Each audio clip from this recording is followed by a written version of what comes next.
Okay, let's get started. Today's study tip says the optimal study time is 20 to 25 minutes. Make a list of rewards that you can have at each short break, like a snack, fold laundry, use the bathroom, make a phone call. You could even clean the bathroom. How about that? So don't think that it's good to study for 2 hours nonstop. You can study for 2 hours, but after 20, 25 minutes, you really should take a break. And this is what the research shows, that your brain needs a little reboot, a little rest, and not long, not like 10 minutes, but like 2, 3, 4 is fine. You'll find that's what I do during these lectures. That's when I put in the question and I tell you to pause the show. That's one of the things I want you to do, is take a break from listening to me. A lot of churches, the minister talks for 25 minutes, and you can just see people's faces. Like, I can see it when I give a lecture. At 25 minutes, people have checked out. They're like, blah, blah, blah, she's still going. So it's really great when you study to do the same thing. Give yourself a little rest. But do something. So you get up, move around. That was the point of the folding laundry and bathroom idea. Okay? So, we are getting towards the end. Yay! Right? Yay! We did, I need you to stay strong. We did urinary, we did respiratory, now we do acid-base in female and male reproductive. I need you to see the finish line and don't slow down.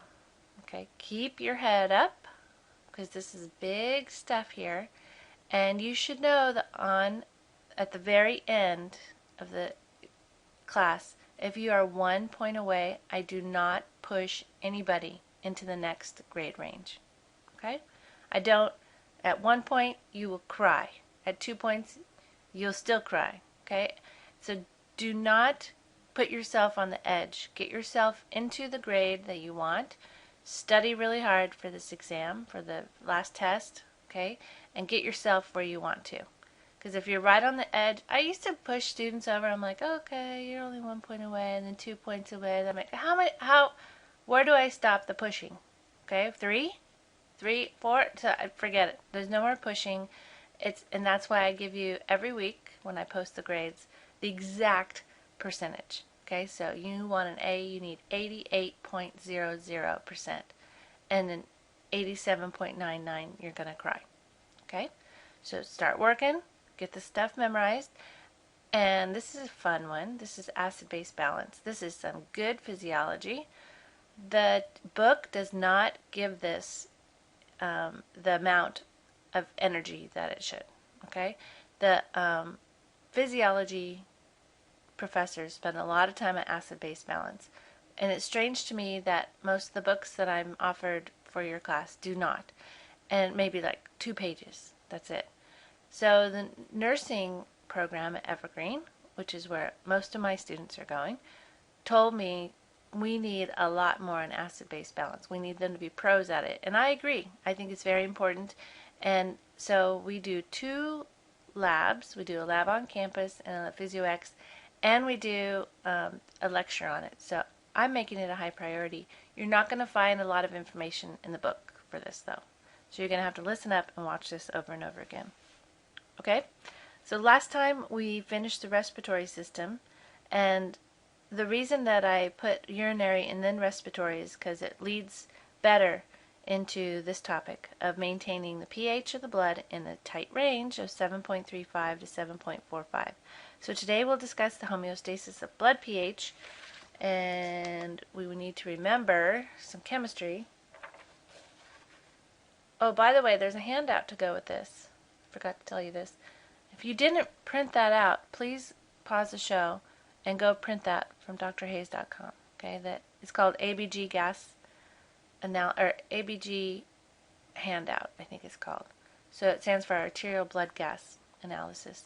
So we're going to need that at the end, and I'm going to read through it with you. So print it out, okay? So just a reminder of the pH scale. It goes 1 to 14. 7 is neutral in the middle. Left side is acidic. What's the right side? Basic. We used to call it alkaline, as you probably know. And the blood is therefore actually basic in the chemistry world, right? 7.35 to 7.45 is to the right of the 7, so it's basic. But for our story, we are going to call 7.35 to 7.45 neutral. What would 7.2 be? Would it be acidic or basic in your blood? 7.2 would be acidic, right? So don't get confused with the pH scale. We need our own pH scale for the blood. If it's to the left, like 7.2, we say that the person has blood acidosis. Makes sense? The other side of 7.45 we call blood alkalosis. So that's referring to the old term of alkaline, which means basic. Okay? So the pH of blood, to get the number, you have to calculate by doing the negative log of the concentration of hydrogen ions, just like you learned in chemistry. Anything less than 7.35 is acidosis. You can go a little bit below and be okay, but getting below 7.0 can be fatal. The central nervous system is depressed, person has a coma and can die. Above 7.45 is alkalosis, above 7.8 can be fatal. This overexcites, so it does just the opposite. So the acidosis slows things down. This overexcites the central nervous system. You get muscle tetany, remember tetanus? So contractions, holding contractions, extreme nervousness, convulsions, and can lead to death. So you see why the nursing program is interested in this, right? These are serious problems. So let's do some chemistry review. Acids, remember, dissociate in water, donate a hydrogen ion. If you increase hydrogens, you decrease pH. So I call this the opposite thumb rule because I forget, I'm like, okay, increase hydrogens actually makes the pH go down and that makes it acidic. So what I do is I put my thumb up. I'm a visual learner and it helps for me to get involved. So I go, put one thumb up for increased hydrogens and then I go, okay, what does that do to pH? And then I make my other thumb go down. And so I remember hydrogens up, pH down. So I always move my hands when I do this so that I don't get it confused. Strong acids, remember, they completely dissociate. So remember chemistry, you put the HCl into the water and it completely dissociates into H and Cl. Weak acids only partially dissociate, and the weak acid is H2CO3. This we learned last time. Do you remember how to say H2CO3? That's called carbonic acid, and you need to memorize that. Acids in your body are made all the time with metabolic activities in the body. Of course, you know about the acid in your stomach, but what about other acids that actually are in your blood, right? Because we're talking about your blood. So you have fatty acids, lactic acid, carbonic acid. That we learned, last time, the carbonic acid, lactic acid from the muscles, fatty acids from digestion. So you have a lot of acids. Okay, so it's important for the body to take care of those. Bases, oh no, sorry, I'm going to show you a picture of strong versus weak acid. In this picture on the left, we have a beaker of water. We're going to put a drop of HCl, and every H dissociates from the Cl. So you have a bunch of hydrogens and a bunch of chloride ions. The weak acid, like by what did I say it's called? Carbonic acid, only partially dissociates. So some of them you see are still staying whole as H2CO3, and some have dissociated into hydrogen ions and bicarbonate ions. Okay, so if you look at the number of hydrogen ions, 1, 2, 3, 4, 5, over here is only 2. So which one has a higher change in the pH or a bigger change in pH? The strong or the weak? A bigger change in pH is over here on the left. Okay, so we have lots of hydrogen. So you put your thumb up, you could say, okay, hydrogen's up, pH goes down. Right. Bases dissociate and accept a hydrogen ion. So it makes the hydrogens go down. The free hydrogens go down, so I put my thumb down, and then I go, which way does the pH go? Well, it goes up, and I know that's basic. Strong, an example of a strong base is sodium hydroxide, and a weak is sodium bicarbonate. Now, sodium bicarbonate is one I think we've mentioned before. That's the one that is the baking soda in the kitchen, okay, that you would bake with. NaOH is really chemistry lab where you get that. So how do bases make the pH more basic? Well, here you have a beaker of water where you have some H2Os, and then you have some, of course, that are dissociated. Here's a hydrogen ion and a hydroxide ion. And the pH, you measure the hydrogen ions, and you get the number 7. The pH is neutral. If you add 2 drops of NaOH, that NaOH dissociates, and the OH hooks onto those 2 free hydrogens over here in my picture. They're now grabbed by the hydroxide ions. So if you look at the number of free hydrogens, there's only 1 in this beaker, and there were 3 before. Okay, 1, 2, 3. Now there's only 1. So the number of free hydrogens went down, pH went up, so the pH is basic. So that's how it works. We're just measuring the number of free hydrogen ions. Easy. And of course, there are less of them when you have bases around. Buffers we have mentioned before. We'll mention them again. We'll talk about them more. They are used to prevent dramatic changes in hydrogen ion concentration when acids or bases are added. Okay, your buffers are actually a combination of a weak acid and a weak base.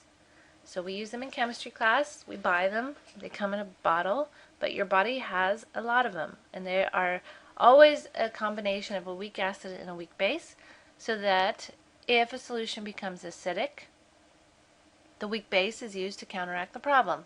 And if the solution becomes basic, the weak acid is used to counteract the problem. Okay, so perfect. If it becomes too acidic, you fix the problem, make it more neutral with the base, and if it becomes too basic, you fix the problem with the acid. Okay, so this is showing a diagram of how the buffer is helpful. Okay, so this time I made a salt solution. So on the left beaker, I have an unbuffered salt solution. You remember you put sodium chloride into a beaker, water, and it dissociates, right? Na plus, Cl minus. So I made a saline solution here.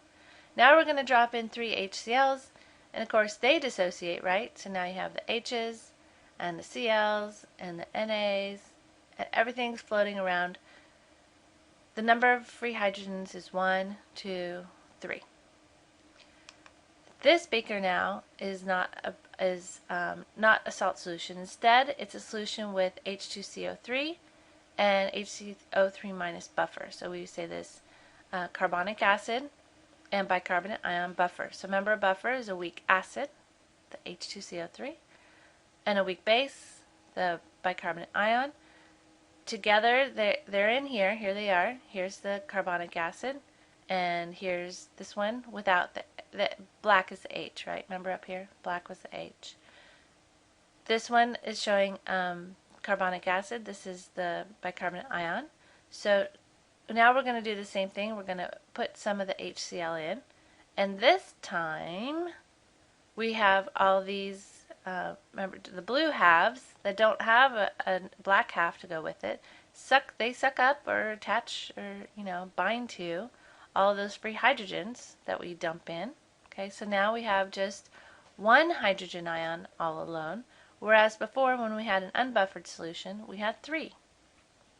So having the buffered solution helps us to prevent the dramatic change. In this case, not dramatic, but 3, and now we only have 1. So in both cases, we have more hydrogens, and of course if you do the thumb, if you have more hydrogens, what happens to pH? It goes down, becomes acidic, but not as bad, right? It's not as bad when you have a buffered solution. So your body is designed with lots of different buffers to make sure that you don't have big changes in pH, because we have that range of 7.35 to 7.45. We have to stay in it. Okay, so the chemical buffer systems that you have. Number 1 is called the bicarbonate buffer system, and that's the most common that you have in your body. It's the one I just talked to you about in the beaker. It has carbonic acid, which is a weak acid. And remember the equation to know, love, and be from last time? Do you remember it? Let's find it. Let's write it down. How do I do this? I'm not very good with my mouse. Let's do it. Do you remember it? Did I just make this go? Here it is. Let's put it up here. It said H2O, then what? Plus CO2, I'm writing with a mouse. That's why this is weird. Double arrow. Then what? H2CO3. Put this in your brain. You have to memorize it. H2CO3. Whoops. Then what? Dissociates into, remember H2CO3 is carbonic acid, that's how we say it, into hydrogen ions and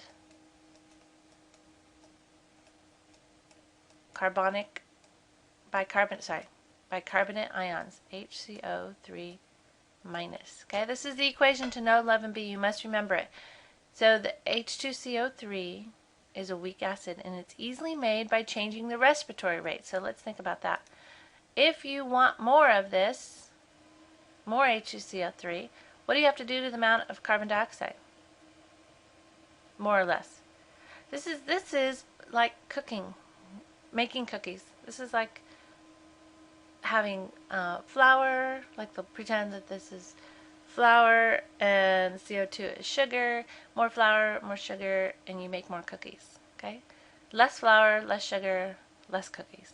So if you have more sugar, you will get more cookies, right? So if you want to make more carbonic acid, you need more CO2. And how do you make more CO2? Do you breathe fast or slow?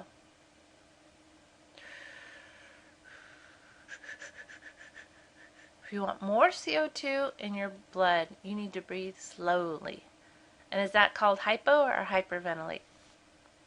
It's called hypoventilate, right? So the other part of the buffer system is the bicarbonate ion. That's the weak base.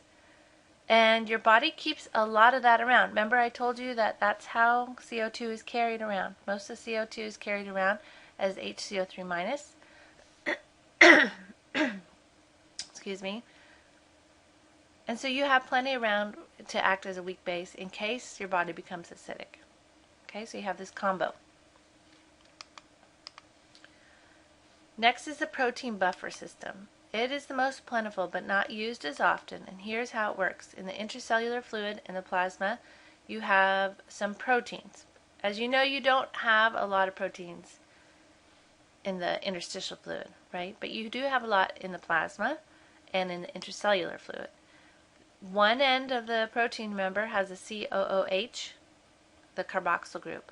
This can act as a weak acid and donates that hydrogen to become COO minus. The other end of a protein has the amino group, the amine group NH2, which can accept a hydrogen, so therefore it acts as a weak base, and it becomes NH3+. Okay, so that's the protein buffer system. Still not the, it's most plentiful, meaning we have kabillion proteins, as you know.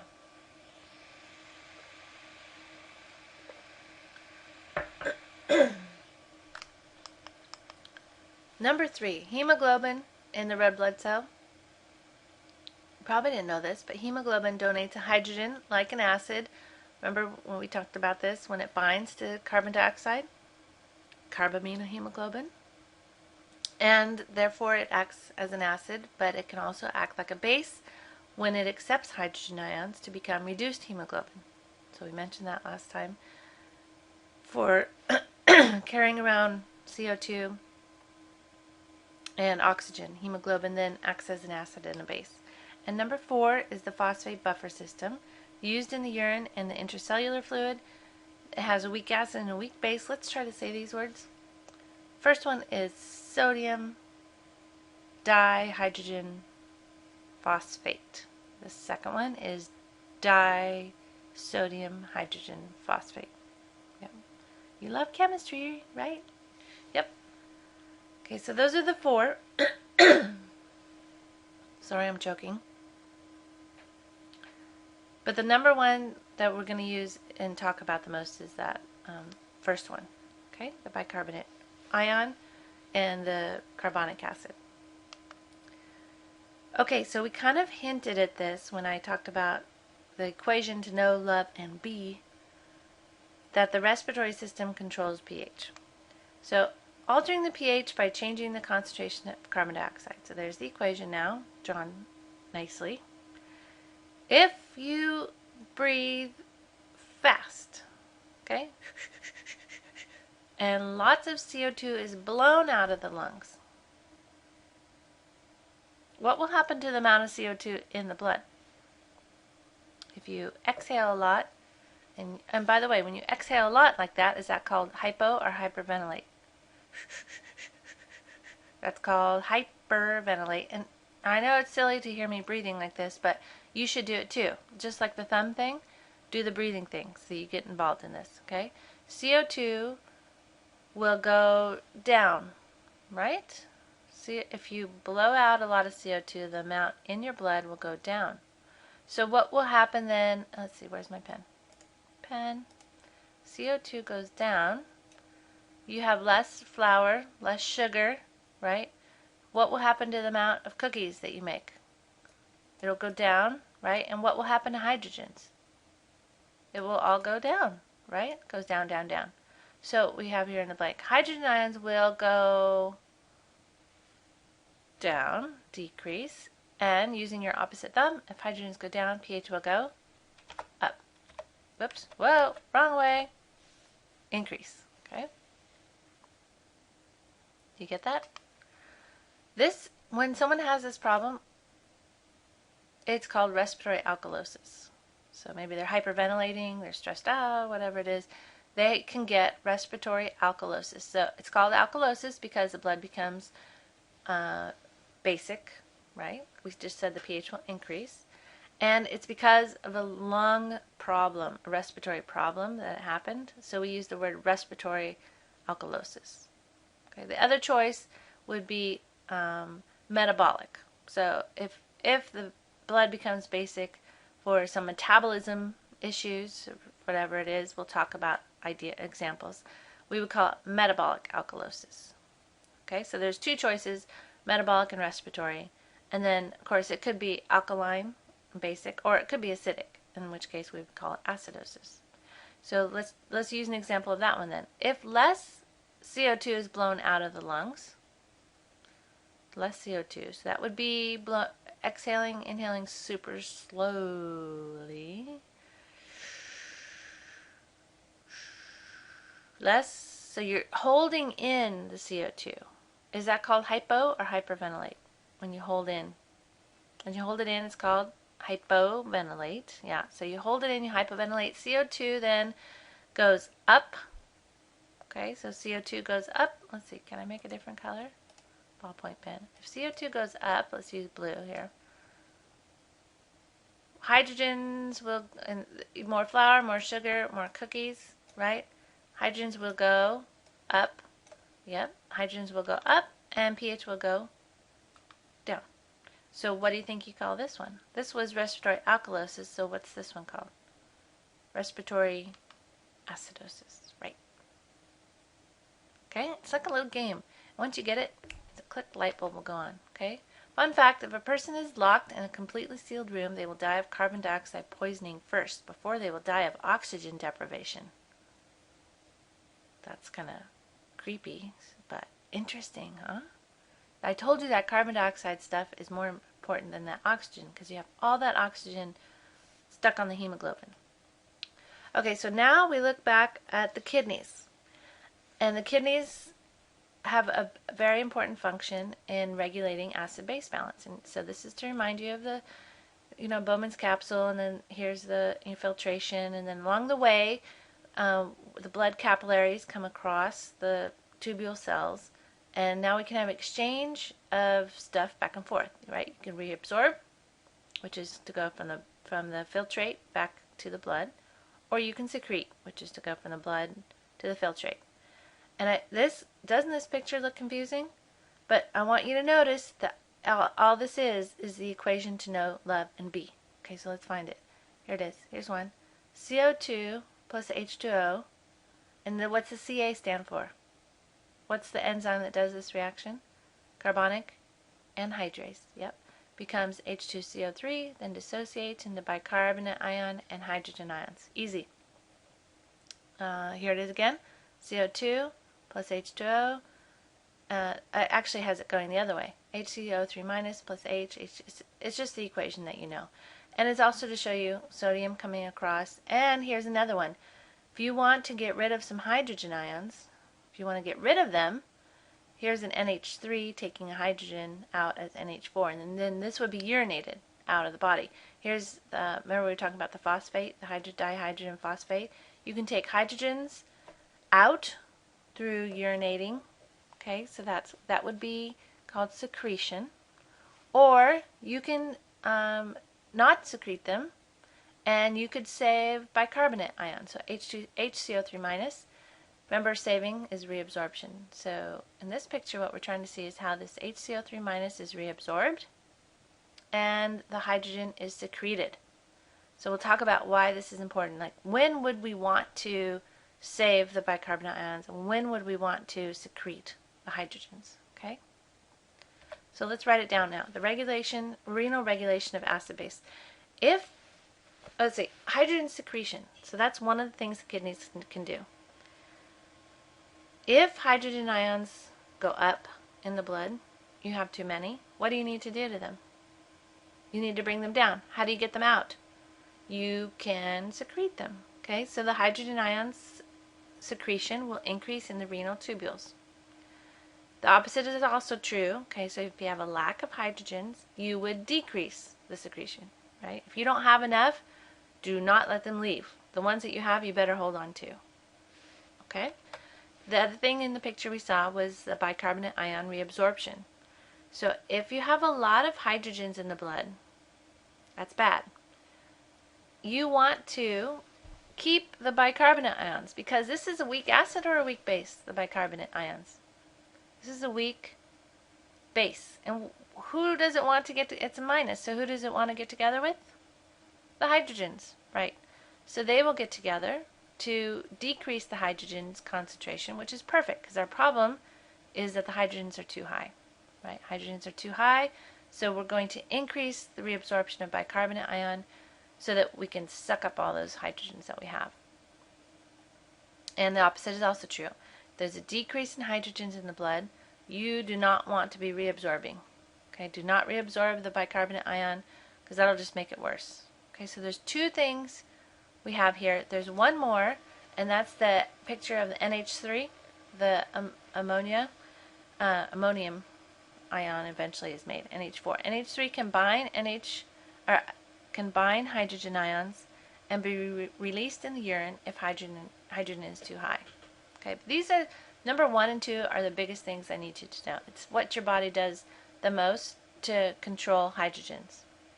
Okay, notice we don't have the choice of hydrogen ion reabsorption, and notice we don't have the choice of bicarbonate secretion. Okay, so we just have hydrogen secretion, you either do more or less of it, and bicarbonate reabsorption, you either do more or less of it. Okay, so let's practice using some examples.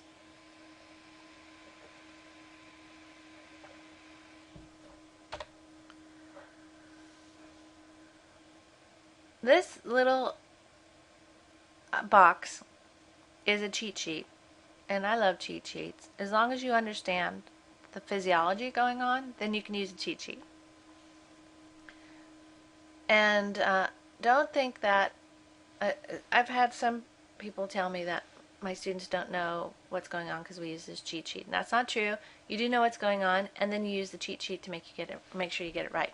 Okay, all you do is you draw a box with 4 squares, and on the left boxes you put the word respiratory and metabolic. Remember, I told you those are the 2 ways that problems can happen, right? Either it's a respiratory problem or some metabolism thing. So metabolic problem. And it doesn't matter which one goes on top or bottom, metabolic or respiratory, top or bottom. The other side has the word acidosis and alkalosis, and it doesn't matter which way you put them either. Okay? So what we're trying to do is figure out how the body has a problem. It's the acid-base imbalance, we call it, what the problem is, and how the body will fix it. Okay, so let's do the first one we did a little bit back when we did respiratory alkalosis. So I said if you have a breathing problem, right, it would be respiratory. Let's say the person has respiratory alkalosis. Okay, so if you have respiratory alkalosis, you want to know how will the body compensate. That's the word that we use. We use the word imbalance and the word compensate. So the imbalance is respiratory alkalosis. And all you do, let me find my pen. All you do is cross out what the person has, okay? And what's left is how their body is going to fix it. So if they have respiratory alkalosis, how will they fix it? With metabolic acidosis. And what that means is that the kidneys are going to fix the problem by changing that hydrogen ion and bicarbonate ion. If a person has metabolic, let's do another one. I don't know how to erase. How do I erase? Erase? I don't know how to erase.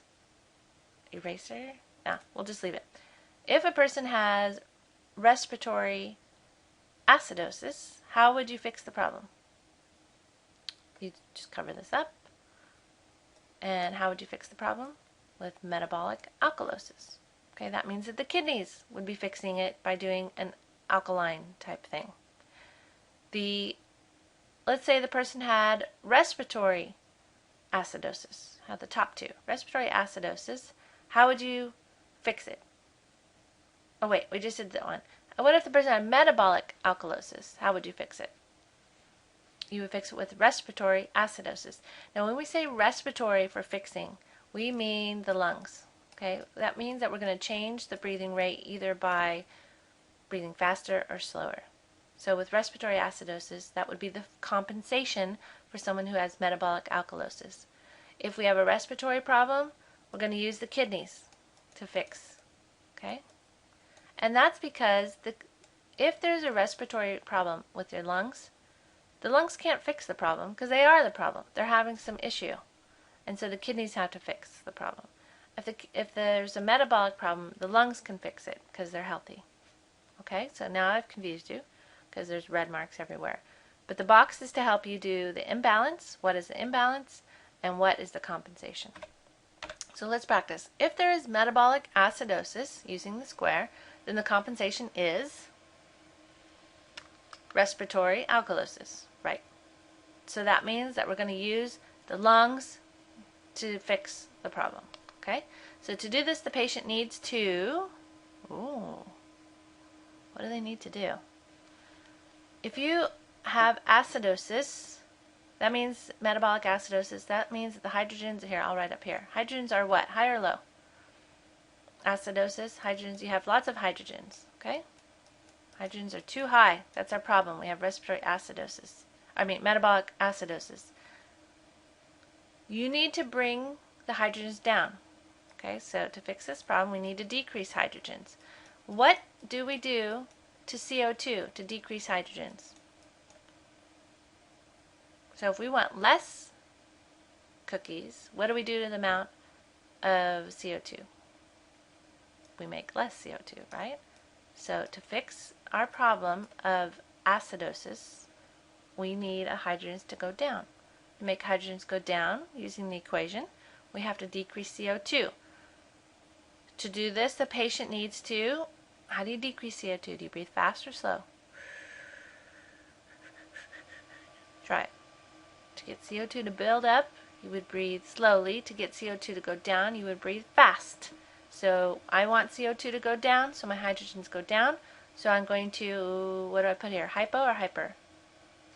Hyperventilate. I'm going to breathe fast. Okay, so this is my problem. Acidosis, metabolic acidosis. I'm going to fix it. Do the compensation with respiratory alkalosis. I'm going to hyperventilate. This will make CO2 levels go, we just wrote it up here, decrease, right? And it will do what to the hydrogen concentration? We wrote that here. Decrease. This will bring us back to homeostasis. Okay?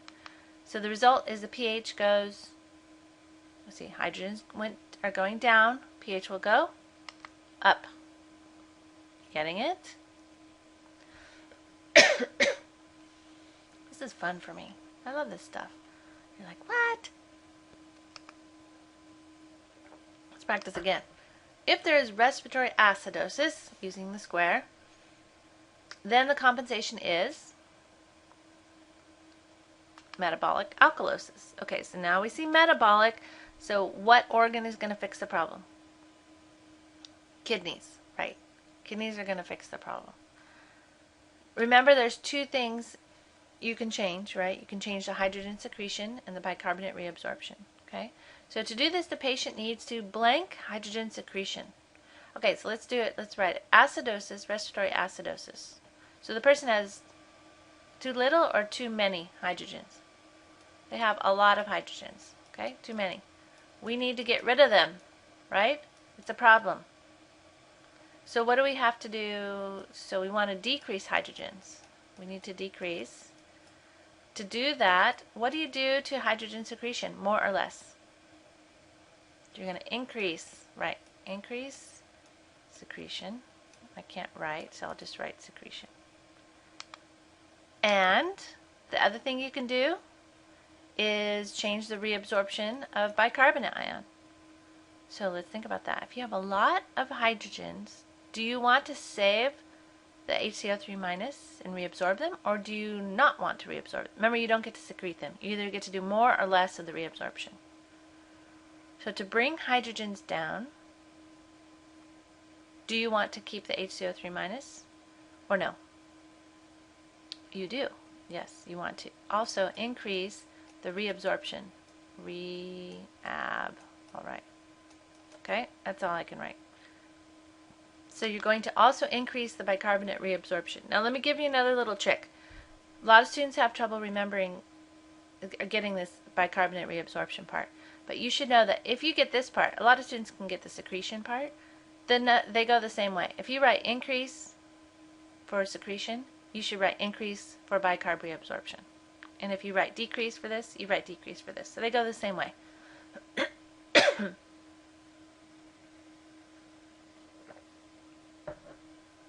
Increase, increase. Okay, so this was metabolic alkalosis.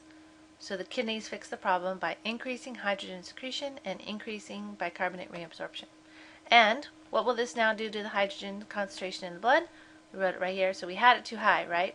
But if we increase reabsorption, increase secretion, what will it do to the hydrogens? It will decrease them. And that will make the pH go. So do your thumb. pH, decrease hydrogens, pH goes up. Oops, wrong way. Okay? Do you like it? Do you have to watch it again?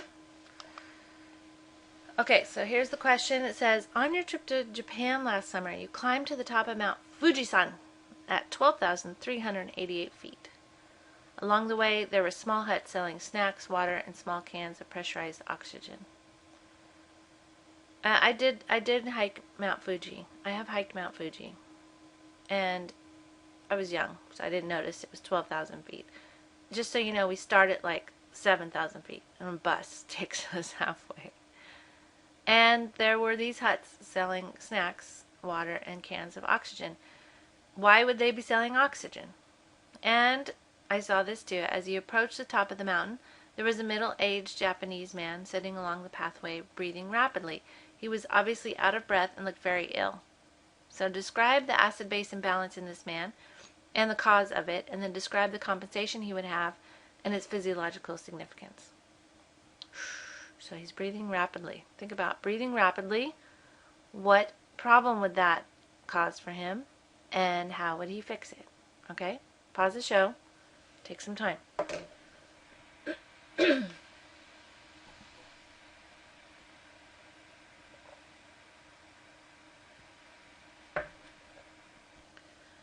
Okay, so the sad thing about hiking Mount Fuji and seeing all this stuff was those cans of oxygen people just throw away onto the side of the mountain, and like the volcano is just littered with oxygen tanks. It's really weird that people just throw them everywhere, and it's totally dirty and garbage. Like walking up the whole thing was like garbage everywhere. And a lot of people in Japan smoke. Smoking's bad for you, in case you didn't know that. I'd like you to stop smoking if you're smoking in my class. Maybe you'll be inspired by this course. This is a course making it hard for this person, no matter what age, whether you're 25 or 85. Smoking makes it worse. Of course, it's dangerous, full of carcinogens, and it will kill you. And they smoke, and so hiking, if they're out of shape, hiking to 12,000 feet is even harder. Okay, so breathing fast where can I write this? Right here. Breathing fast. What will that do to CO2 levels? Breathing fast. Will make hyperventilate, right? He's hyperventilating. So make CO2 go which way? Up or down? Decrease CO2. Okay? In his blood, he's decreasing CO2. Put that in the equation to know love and B. What will happen to hydrogens? Hydrogens will go down, decrease hydrogens, and pH will go up. So what's his problem? 2 words. You either get to pick metabolic or respiratory. So he has a breathing problem. So he has respiratory, and the pH went up. So he has respiratory what? Alkalosis, right. Somewhere I have a pen. I need to find it.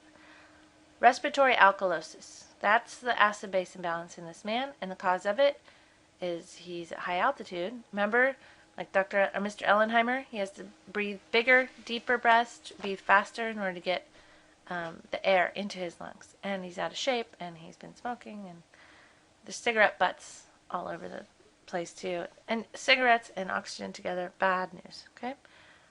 Then it says describe the compensation. Okay, so what's the compensation for respiratory alkalosis? It would be metabolic, what? Metabolic acidosis. Right, now, what would that mean? Well, let's see. Metabolic acidosis means kidneys will fix the problem. The 2 things the kidneys can do is change hydrogen secretion and bicarbonate reabsorption. Okay, so what would we do? I'll put a line here. Hydrogen secretion. And what's the other thing? Bicarb, HCO3 minus, sorry, reabsorption, bad writing with a mouse. Okay, so what would you want to do to hydrogen secretion? Well, his problem, remember, is he doesn't have enough hydrogens, right? Doesn't have enough, so he needs more. So what would he do to the secretion? More or less secretion? If he needs to keep more in his blood, he does not want to be secreting them. Okay, so that needs to go down. And how about the bicarb reabsorption? Well, if you reabsorb that bicarb, it will suck up hydrogens, and we don't have that many to suck up, so we don't want to reabsorb them. Okay, and remember, if you get this one on the left, you get the one on the right. You're set.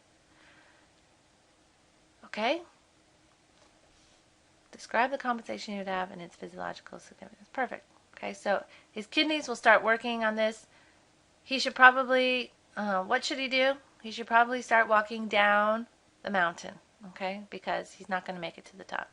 And he should start training so that he can go up next time. The neat thing about hiking Mount Fuji, I didn't know I was going to hike Mount Fuji when I went to Japan. I was maybe 25 when I went. And we decided to do it, and I was wearing a pair of Keds, white shoes, right? And the whole side of the mountain is just lava rocks. So you know how some people decorate their front yard with that red rock with the holes in it? So every time you take a step up the mountain, you just slide, and another step up, you slide. So I got to the top, and I was like, oh yeah, this is the top, big crater at the top, and then coming down was so easy because you just put your foot in and you go slip, slip, slide, slide. It was super easy going down. And my white Keds were all red, of course. You know, that red lava rock. But it was a lot of fun. Good memories. There you go. This is the part of the handout. So I need you to take a look at that now. Okay? If you, in the hospital, check someone's acid-base imbalance, you need to take a sample of arterial blood. So have you ever had that done? It's more painful. The blood is brighter red, of course. Usually when we take blood, we take venous blood. It has more pressure. I think it's harder. Phlebotomists think it's harder, of course, to take blood from that. But that's what you need in order to check it. Okay? So let's look at the handout. If the person has metabolic acidosis, it could be, I'm just reading from the handout now, they could have diabetes, uncontrolled diabetes, and be using so many lipids that they're making ketone bodies, and they have ketoacidosis. They could have shock, diarrhea, aspirin overdose, renal failure, lactic acidosis, or starvation, which causes ketosis. Okay, so starvation is like diabetes and causing those ketone bodies. If they have metabolic alkalosis, it could be due to vomiting. So think of that. The vomiting is a lot of acids being vomited, right? So it makes the blood alkaline, basic. Overdose of antacids, so Rolaids, Tums, stuff like that. If someone took a bunch of those, could make their blood basic. Diuretics, certain diuretics change hydrogen ions. And hypokalemia. So what's kalemia? K. K is potassium, right? So a low potassium could cause metabolic alkalosis. Then we look at respiratory acidosis. That could be caused from hypoventilation, like the story we did last time with Sarah, hypoventilating, depressant overdose, airway obstruction, and COPD. What's COPD stand for? Chronic obstructive pulmonary disease. COPD. So like asthma, that kind of stuff. Pulmonary edema. Sorry, I'm coughing so much. My allergies are really bad today. And chest trauma, like a diaphragm impaired. Maybe someone got into a gunfight or car accident. Pulmonary edema, we talked about fluid in the lungs, right? So all those cause respiratory acidosis. Respiratory alkalosis, hyperventilation, bacterial meningitis, maybe head injury. It could be just someone freaking out, hyperventilating. Anxiety, they're breathing fast. High altitude, trying to get deeper breaths and breathe faster. A large tidal volume in ventilated patients. That's a no-no. That would be a mistake. Okay, if a person is being ventilated, there's someone in charge, and if they are making their tidal volume too big, it's going to hurt someone. Pregnancy, because you just can't, you got to breathe fast, right, in order because there's not much room once that baby takes up all that space. So people breathe faster, and of course they're heavier, and it's harder to walk, and all kinds of stuff. And fever. When you get a fever, you breathe faster. Okay, so when you take the sample, you're going to check for pH, three things. pH, of course, you would do that, right? The partial pressure, remember that's how you say that, PCO2, partial pressure of carbon dioxide. And that's measured in millimeters of mercury. And then bicarbonate ion, which is measured in milliequivalents per liter. Now, I did this on purpose. It's another cheat sheet that I have for practicing. We're going to try to get someone's numbers. We're going to try to predict what their problem is, what their imbalance is, and what the compensation is. And we need to know whether or not their numbers are normal or on the acidic side or on the basic side. Okay? So if, of course, anything on the left of this is the normal range. So from here to here is normal. Okay, so write norm.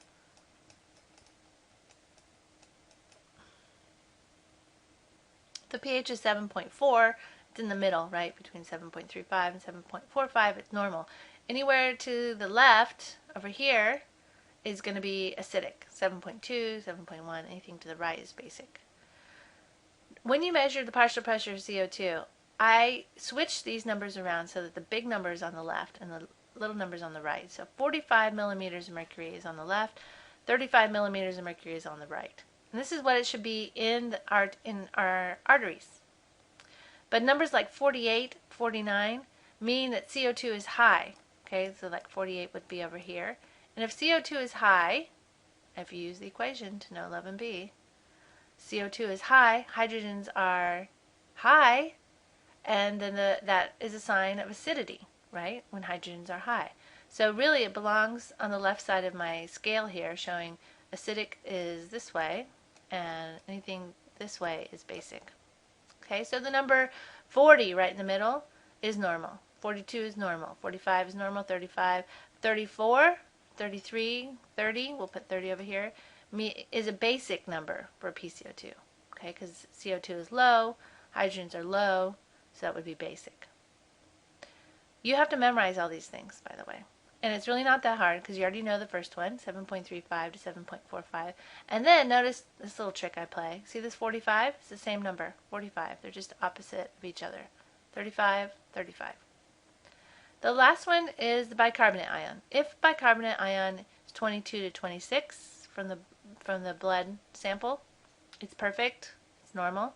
But anything like 18 on the left side would mean that it's acidic, and a basic number would be something like 30. We'll make it really big.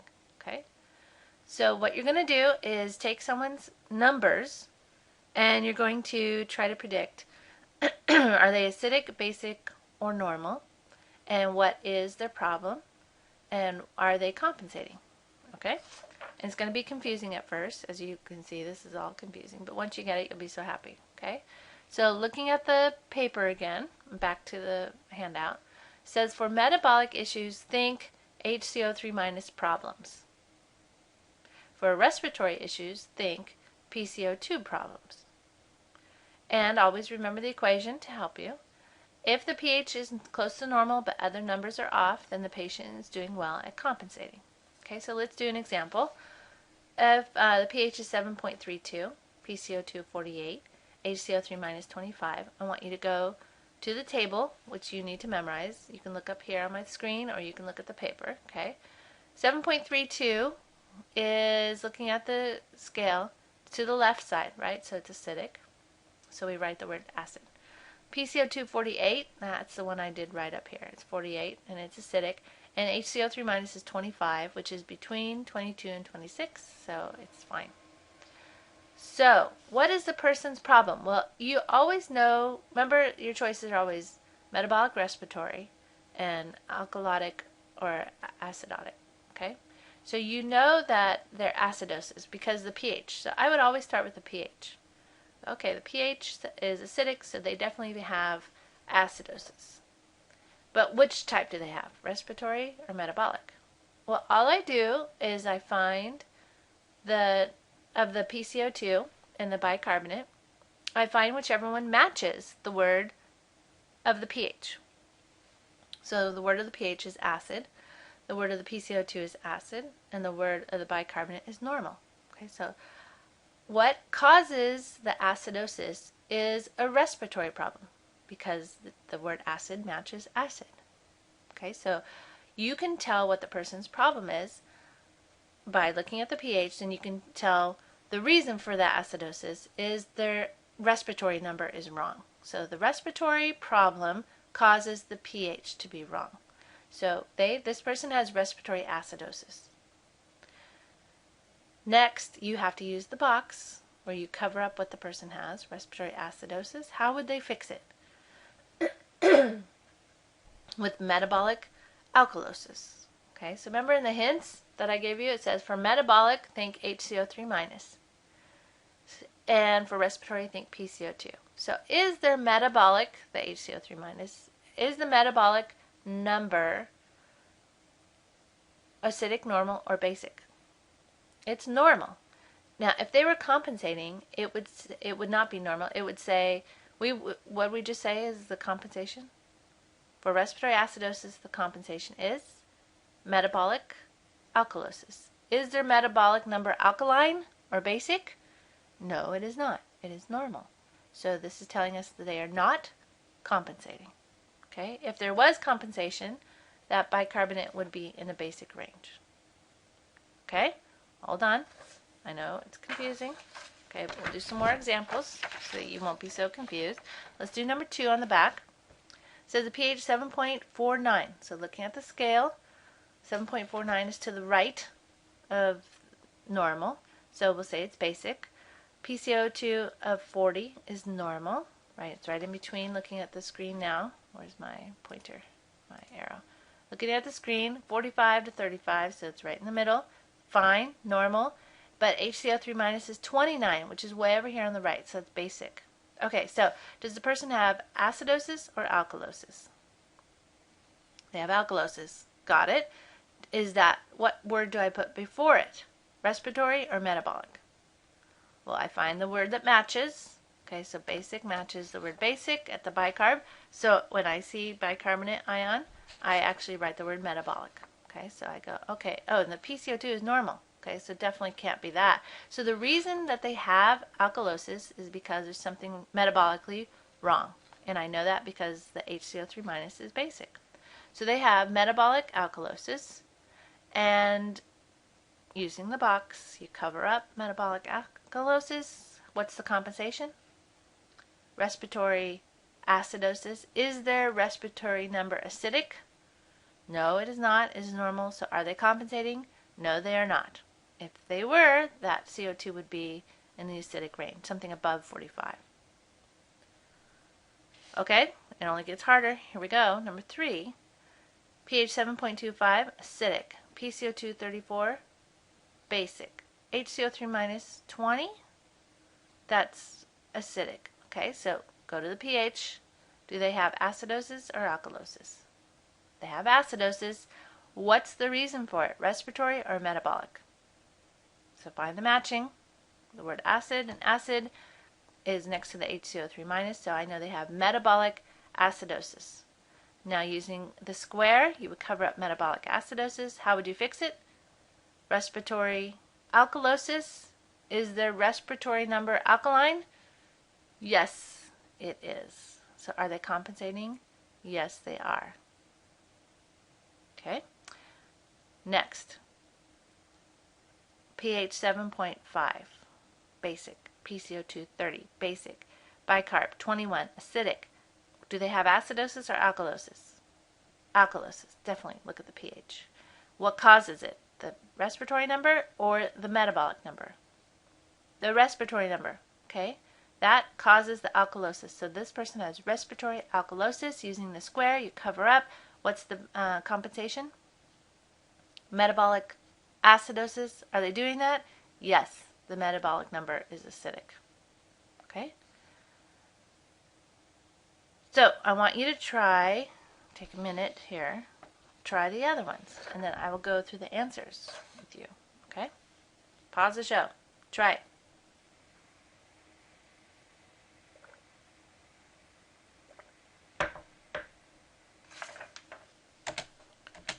Okay, first one. pH 7.26. Acidic, basic, or normal? Acidic. PCO2 42. Acidic, basic, or normal?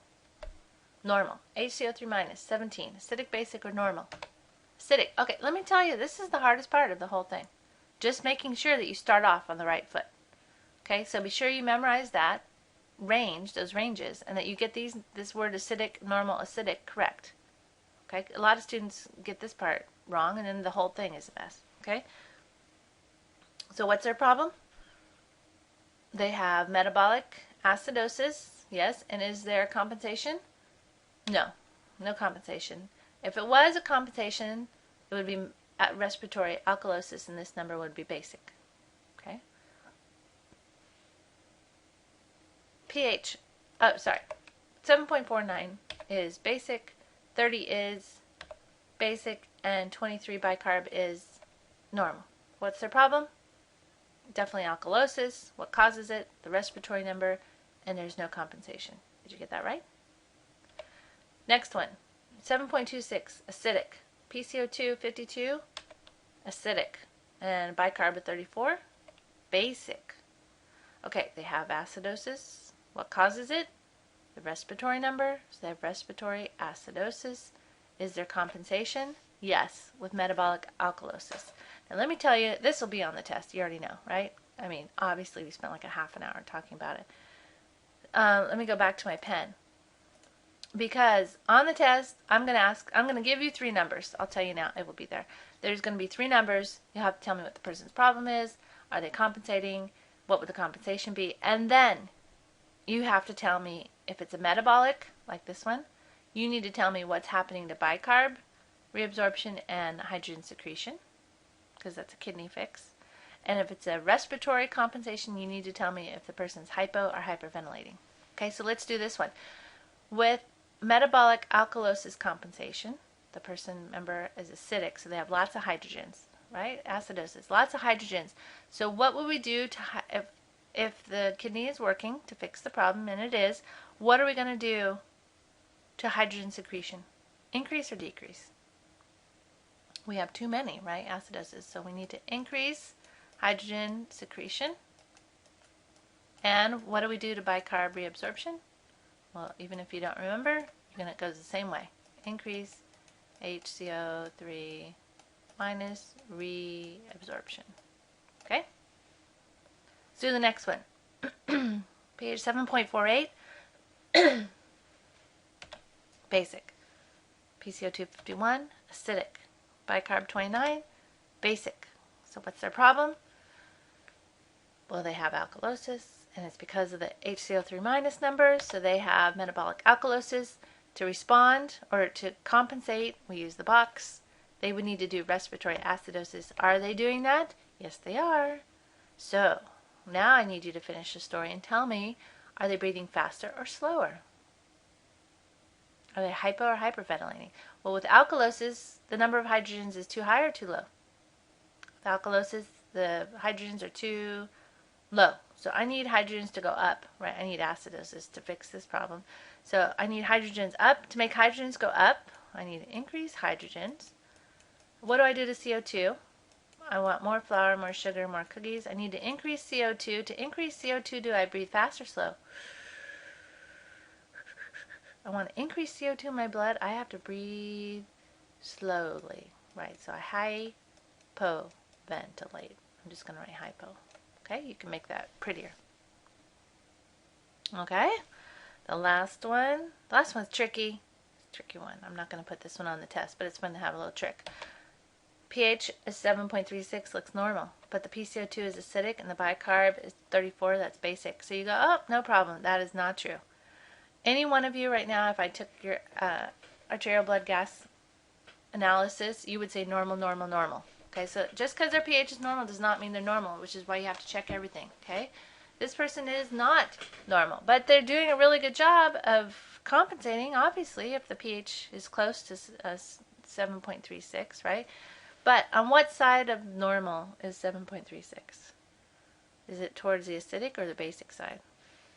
It's towards the acidic side. So we would say that this person was respiratory acidosis, great compensation, okay, because that 7.36 is close to being acidic. It's doing so well at compensating that the pH is normal, which is perfect. That's how the body wants to recover on its own.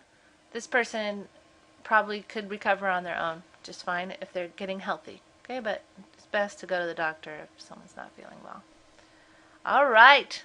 How do you feel? Good? You need to practice? You need to watch this over and over? Let me know if you need some help. One of the best things to do is ask somebody else for help too, because I kind of only know one way to teach it, maybe two ways, but I've done my best way of teaching it, so really this is my way of knowing it. And once you get this, you'll be like so happy. It'll be like the blood typing. You'll be like, woohoo, got this. And then you'll go off to do other physio classes, nursing, whatever you're going into. And they'll talk about this again and again and again. You just plug your ears. Because once you get this, every teacher teaches it a different way. But if you got it now, you just plug your ears and go, I got it, I'm not listening to this professor. And then you'll totally nail it. And then your colleagues won't get it. They'll be like, we don't get it. You will still have this piece of paper. You'll have my notes. And you'll go, Dr. Hayes taught it to us. Let's go through her notes. Okay, you'll be so happy. And don't let your instructors think you don't know what's going on, because you do. You understand why you breathe fast, why you breathe slow, the secretion, the whole thing. We are done.